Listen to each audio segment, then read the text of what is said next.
Can you tell me first of all, what do you think is the future of epilepsy treatment? I think we have a very large number of anticonvulsants. Probably something like half a dozen will come on top of the list in the coming 2, 3, 4 years. And I don't see the situation as changing that much. I mean, we'll have better tolerability, not a significant increase in the number of patients who are fully controlled. So I think the future of epilepsy treatment in terms of drugs is perhaps something like a stagnation, a small progress, but no major progress. Surgery has shown its limits. In developed countries, all the patients who had an easily treatable surgical case of epilepsy have been operated. If you operate other patients, the results go down, the results are not as good. So I think for the time being, some sort of stagnation. But in the longer distance, then we might have some major improvement if the work's going on and using the genetic progress that has been obtained over the past 10, 15 years, which always takes a long time. This might really change the scene, but it will probably take another 10 years or so. So immediate future, sort of small progress, more or less stagnating, and further away, probably some major progress. Okay. And how does epilepsy care in France compare with other countries, do you think? Well, compared with England, yeah, it's a black and white story. France would be white. No, I think in France you have a very easy access to care everywhere, and you get very easily reimbursement for everything. So, for instance, if you request an MRI in France, you can get one within a week or two. If you want to see a specialist, the most delay you can expect is 2, 3, 4 weeks. I know that the situation in Britain is quite different. I think the care for epilepsy in France is accessible. The information of the public is maybe not optimal. And for instance, in France, we have very weak patient associations compared to Britain and Ireland, which have very strong ones. The explanation is probably that people don't feel motivated in France because everything is available. So I think France is doing fairly well. We need to increase the level of awareness and knowledge of the general population, but basically the care is available. This keeping in mind the fact that the generosity of our social program is going slightly backwards because of the usual economic problems. So we are not progressing, we are rather regressing a little bit, but at the present time it's still very easy to take care of patients with epilepsy. Can you tell us something about your work now? I believe you produce a comic strip, is that right? Well, I'm a clinician. I see patients with epilepsy. I see about 50 patients per week, which is a really full-time job. And on the side, I do some scientific work, clinical sciences, and I do a lot about teaching and propaganda about epilepsy, but nowadays mostly in developing countries. And I was asked to write, not design, but write the scenario for a comic strip that has been distributed now in Africa in several countries. It's in French and English, so it's been distributed officially in Kenya for the English-speaking version, which we inaugurated a few weeks ago at the first African epilepsy meeting. And it's been distributed in several French-speaking countries like Benin. I think now Cameroon is coming, in Mali, Senegal, etc.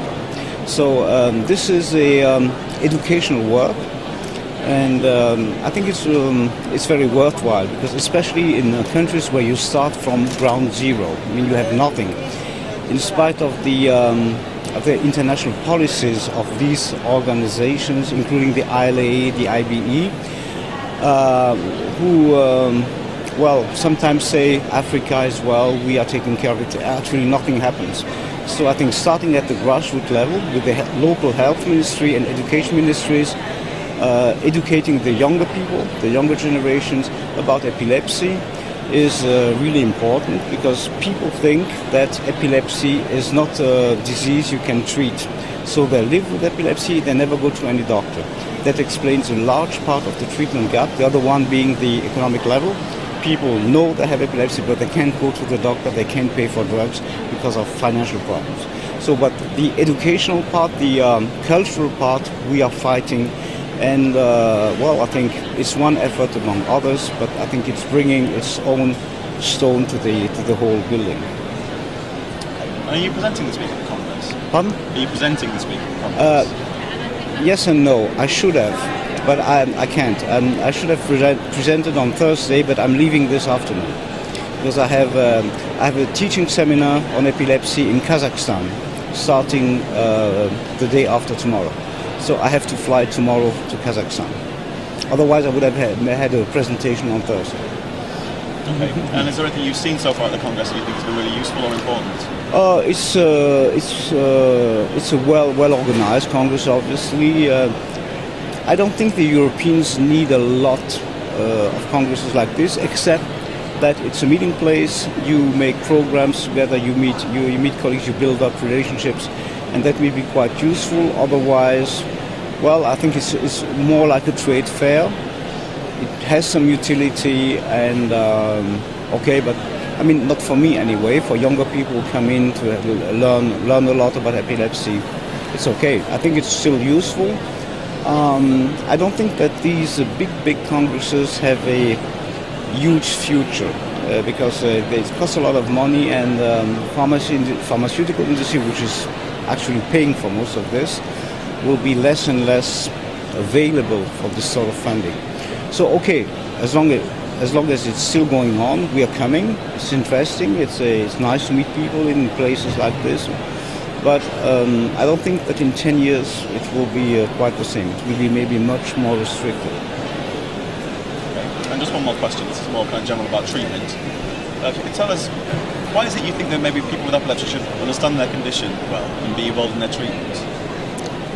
Pardon, I didn't get your question. Why is it important for people with epilepsy to understand their condition well and to be involved in their own treatment? It's a very basic problem. If you treat a person about epilepsy and you explain you need drugs, etc., okay, they take the drug, they don't have a seizure for 2 weeks, and they stop the drug. So they have to understand that this is a chronic disease, and that in terms of seizure recurrence, you have to wait for months or years before you are sure that the epilepsy has gone away, that epilepsy is cured. In most cases, these patients tend to stop medication, to be on and off medication, have breakthrough seizures, etc. That's a major point. The second point is education is about what to avoid if you are treated for epilepsy. Things you have to avoid because of the epilepsy, things you have to avoid because of treatment, things you're not allowed to do, for instance driving if you have active epilepsy. So there's a whole set of information the patient has to receive. It's not always easy to do this in clinical practice because you have about 15-20 minutes per patient in your clinic, and doing this takes an hour for the first, or 45 minutes an hour.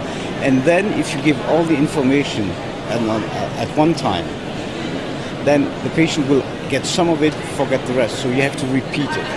So I think what we need is a sort of educational program for patients, no, not for doctors, but for patients.